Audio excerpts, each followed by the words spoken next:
All right, so hello everyone, welcome back to made easy. इस video में हम solve करने वाले हैं एक्सरसाइज 1.5। तो आइए स्टार्ट करते हैं क्वेश्चन नंबर फर्स्ट से। सो क्वेश्चन नंबर फर्स्ट स्टार्ट करने से पहले एक छोटी सी इन्फॉर्मेशन देना चाहूँगा कि अगर आपको इस वीडियो की पीडीएफ चाहिए तो आपको जो है डिस्क्रिप्शन बॉक्स में इस वीडियो की पीडीएफ मिल जाएगी। वहाँ पे जाके आप जो है लिंक पे क्लिक करके उसको डाउनलोड कर सकते हैं। सो क्वेश्चन नंबर फर्स्ट है कि classify the following numbers as a rational और इरेशनल नंबर। तो आपको ये जो नंबर्स दिए गए हैं आपको ये क्लासीफाई करना है कि ये रैशनल है और इरेशनल नंबर है। सो पहला देखते हैं। सो पहला है कि 2 माइनस रूट 5। तो 2 माइनस रूट 5 क्या होगा? 2 माइनस रूट 5 आपका जो है इरेशनल नंबर होगा। कैसे होगा? क्योंकि रूट 5 जो है वो हमारा क्या है, इरेशनल नंबर है। ठीक है, ये हमने प्रीवियस लेक्चर्स में भी देखा है कि रूट 5 जो है इरेशनल नंबर है। तो अगर इरेशनल नंबर में से, ठीक है, इरेशनल नंबर सबसे पहली बात होता क्या है, वो होता है नॉन टर्मिनेटिंग नॉन रिपीटिंग। ठीक है, तो अगर उस नॉन टर्मिनेटिंग नॉन रिपीटिंग में से आप उस नंबर में से आप 2 जो है ये, ठीक है, तो उसमें से आप 2 माइनस करते हैं, मतलब 2 माइनस रूट 5। तो ये एक इरेशनल नंबर है और ये एक रैशनल नंबर है। तो आप इरेशनल नंबर और रैशनल नंबर का अगर डिफरेंस निकालते हैं, माइनस करते हैं, तो आपको जो है वो इरेशनल नंबर ही मिलता है। उसकी प्रॉपर्टी थोड़ी ना चेंज हो जाएगी कि वो नंबर जो है टर्मिनेट होना बंद हो जाएगा। समझ रहे? मतलब टर्मिनेट हो जाएगा, ऐसा थोड़ी है कि अगर आपने उसमें से 2 माइनस किया तो ये रूट 5 है वो जो है टर्मिनेट हो जाएगा। सो इसलिए ये नंबर जो है इरेशनल नंबर है। ठीक है, रीज़न ये है कि जब रैशनल और इरेशनल के बीच में सब्ट्रैक्शन करते हैं तो इरेशनल नंबर ही मिलता है। सेकंड देखिए, सेकंड जो है वो क्या है, 3 प्लस √23 माइनस √23। तब यहाँ पे आप देख सकते हैं, अगर आपने ब्रैकेट हटाया तो √23 यहाँ से कैंसिल हो रहा है। तो इसको आप कैंसिल कर दीजिए तो सिंपली इक्वल्स टू 3 हो जाएगा, और 3 एक क्या है, रैशनल नंबर। अब यहाँ पे थर्ड क्वेश्चन देखिए, 2 इंटू √7 बाई 7 इंटू √7, ऊपर नीचे √7 कॉमन है तो यहाँ से ये कट सकता है। तो ये क्या हो जाएगा, 2/7, और which is a rational number. ठीक है, अब 1/√2 है, तो ये एक इरेशनल नंबर √2 है और ये एक रैशनल नंबर है। और रैशनल नंबर का अगर आपने ऑपरेशन ऑन रियल नंबर वाला वीडियो देखा है तो रैशनल नंबर और इरेशनल नंबर का डिवीज़न भी क्या आता है, हमारे पास इरेशनल नंबर ही आता है। ऑफ कोर्स अगर आपके पास ये नॉन टर्मिनेटिंग नंबर है, इसमें आप अगर इसको 1 से डिवाइड कर देंगे तो ये नंबर टर्मिनेट थोड़ी होगा, ये स्टिल नॉन टर्मिनेटिंग ही रहेगा। ठीक है, तो इसलिए ये इरेशनल नंबर है। अब सेम यहाँ पे ये केस है, 2 इंटू पाई इज़ क्या, it is also a irrational number. कैसे? पाई के अंदर पाई की value non terminating non repeating है, उसके अंदर आप 2 मल्टीप्लाई करेंगे तो ऐसा तो होगा नहीं कि वो नॉन टर्मिनेटिंग से टर्मिनेटिंग बन जाएगी।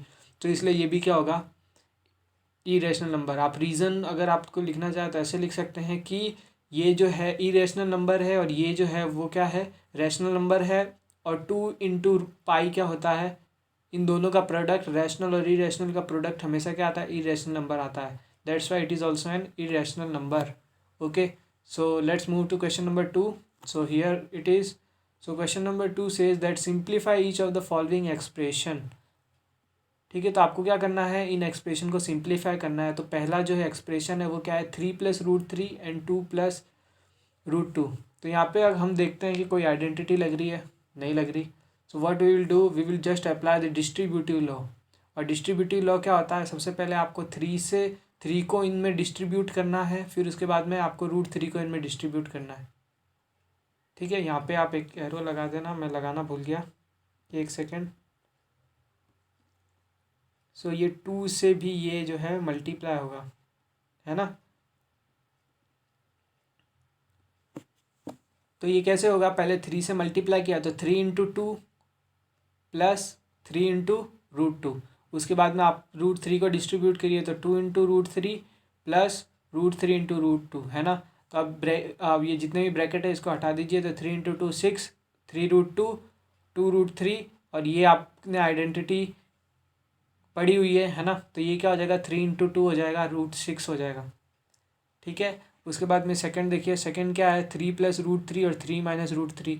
तो यहाँ पे ध्यान दीजिए, आइडेंटिटी लग रही है। आप इसको डिस्ट्रीब्यूटिव से भी कर सकते हैं, इस वाले क्वेश्चन को आप डिस्ट्रीब्यूटिव से कर सकते हैं, लेकिन आपको क्या करना पड़ेगा, इतना मेहनत ना करते हुए सिंपली आइडेंटिटी लगाइए a plus b a minus b. इस आइडेंटिटी को आप ध्यान में रख लीजिए। एक तो a plus b a minus b equals to a square minus b square और ए प्लस बी का whole square equals to a square plus two a b plus b square. ये दो आइडेंटिटी आपको ध्यान में रखना है, आपको कहीं दिक्कत नहीं आने वाली। ठीक है, तो ये ए plus b a minus B तो सिंपली ए स्क्वायर माइनस बी स्क्वायर हो जाएगा। ठीक है, तो ए स्क्वायर क्या होगा 3 का स्क्वायर माइनस बी स्क्वायर क्या हो जाएगा √3 का स्क्वायर। 3 का स्क्वायर 9 √3 का स्क्वायर क्या होगा 3, तो 9 माइनस 3 इक्वल्स टू क्या हो जाएगा 6 हो जाएगा। ठीक है, थर्ड क्वेश्चन क्या है 5 प्लस √2 का स्क्वायर। तो ए प्लस बी का होल स्क्वायर यहाँ बन रहा है, तो ए प्लस बी का होल स्क्वायर क्या होता है a square plus 2ab plus b square. ठीक है, तो अब ए का स्क्वायर क्या होगा √5 का square that is 5, 2ab √5 2 into √5 into √2, तो √5 इंटू √2 क्या हो जाएगा √10 और इंटू 2 तो 2√10 हो गया। फिर √2 का होल स्क्वायर क्या होगा 2, तो 5 प्लस 2 ये हो गया 7 और 2 प्लस 2√10। ठीक है, तो ये था थर्ड। और फोर्थ देखिए, फोर्थ क्या है कि √5 माइनस √2 प्लस √5 प्लस √2। सेम यहाँ पे भी a minus b a plus b बन रहा है। अब या तो आप इस आइडेंटिटी को a plus b a minus b लिखिए या a minus b a plus b. जैसे 2 इंटू 3 करेंगे तो भी 6 आएगा, 3 इंटू 2 करेंगे तो भी 6 आएगा। तो इस आइडेंटिटी को कोई फ़र्क नहीं पड़ने वाला, इसको आप चाहे इधर लिखिए चाहे इधर लिखिए। ठीक है, तो सिंपली अब क्या हो जाएगा a √5 का होल स्क्वायर माइनस √2 का whole square that is 5 minus 2 equals to 3। So ये था क्वेश्चन नंबर 2। अब क्वेश्चन नंबर 3 देखते हैं। क्वेश्चन नंबर 3 देखिए, क्वेश्चन नंबर 3 में क्या बोल रहा है, ध्यान से सुनिए। Recall pi is defined as the ratio of circumference of a circle to its diameter. ये बोल रहा है कि अगर आपको याद है या फिर नहीं भी याद है तो मैं बता देता हूँ कि पाई क्या होता है। पाई होता है ratio of circumference of a circle and its diameter. Circumference और डायमीटर का रेशियो ही क्या होता है पाई। मतलब कि आप कोई भी एक सर्कल बनाइए, ठीक है, कोई भी एक सर्कल बनाइए और सर्कल का जो ये बाहर का ये जो मेजरमेंट होता है पूरा ये सरकमफेरेंस होता है। तो सरकमफेरेंस को आप डिवाइड कर दीजिए डायमीटर से, तो ऑफ कोर्स आपको 101% पाई की वैल्यू मिलेगी। ठीक है, और उसी को पाई बोलते हैं। मतलब जब आपने सरकमफेरेंस और डायमीटर को डिवाइड किया तो एक आपको वैल्यू मिली। ठीक है, और वो वैल्यू क्या है उसी को हमने पाई बोला। ठीक है, तो पाई क्या एक स्पेशल टाइप का इरेशनल नंबर है। ठीक है, तो यही यहाँ पे दिया हुआ है। तो that is pi equals to क्या हो गया c/d। सरकमफेरेंस और डायमीटर का रेशियो ही क्या होता है पाई होता है। तो this seems to contradict the fact that pi is irrational. How will you resolve this contradiction. तो यहाँ से ये क्वेश्चन बोल रहा है कि जब पाई की वैल्यू c/d होती है, इसका मतलब क्या हो गया, इसका मतलब ये हो गया कि ये तो इस बात को ये कॉन्ट्राडिक्ट कर रही है, मतलब कि इस बात का ये विरोध कर रही है कि पाई इरेशनल नंबर है। क्योंकि यहाँ पे तो देखिए सरकमफेरेंस अपॉन डायमीटर मतलब कि ये p/q की फॉर्म में लिखा हुआ है। ध्यान से देखना, p/q की फॉर्म में लिखा हुआ है। इसका मतलब इस बात को इसने कॉन्ट्राडिक्ट कर दिया कि पाई इरेशनल नंबर है। तो आप इस कॉन्ट्राडिक्शन को कैसे रिजॉल्व करोगे। तो अगर आपको किसी ने पूछ लिया कि पाई की वैल्यू तो c/d होती है, मतलब p/q की फॉर्म में तो हम पाई की वैल्यू लिख सकते हैं, तो c/d होती है पाई की वैल्यू, तो आप ये कैसे बताएंगे सामने वाले को कि आप इस कॉन्ट्राडिक्शन को कैसे रिजॉल्व करेंगे। ठीक है, तो इसको कैसे रिजॉल्व करेंगे कि हमने देखा था कि रैशनल नंबर की डेफिनेशन क्या होती है p/q होती है। रैशनल नंबर की डेफिनेशन क्या होती है p/q होती है ना। लेकिन उसके आगे भी कुछ लिखा होता है। क्या लिखा होता है, p और q क्या होने चाहिए, इंटीजर होने चाहिए सबसे पहली बात।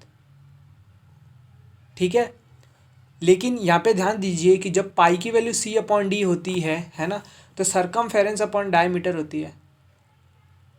तो सरकमफेरेंस और डायमीटर जब हम स्केल से कैलकुलेट करते हैं तो हमको जो है वो मेज़रमेंट जो है क्या लेना पड़ता है, एक अप्रॉक्स वैल्यू लेनी पड़ती है। लेकिन अगर आप उसको और जूम करेंगे तो आपको एग्जैक्ट वैल्यू लेने के लिए आपको क्या करना पड़ेगा, पॉइंट में वैल्यू लेनी पड़ेगी।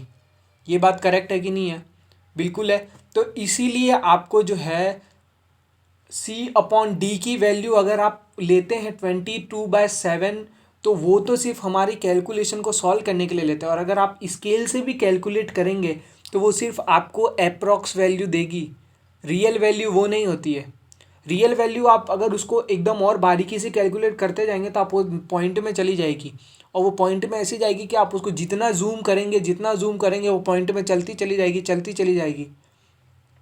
इसका मतलब कि इसमें से कोई ना कोई एक वैल्यू जरूर इरेशनल नंबर रही होगी, तभी इरेशनल नंबर और या फिर रैशनल नंबर का डिवीज़न जो है वही जो है हमारे पास इरेशनल नंबर आया होगा। या फिर ऐसा भी हो सकता है सरकमफेरेंस और डायमीटर दोनों हमारे क्या हों, दोनों हमारे इरेशनल नंबर हो।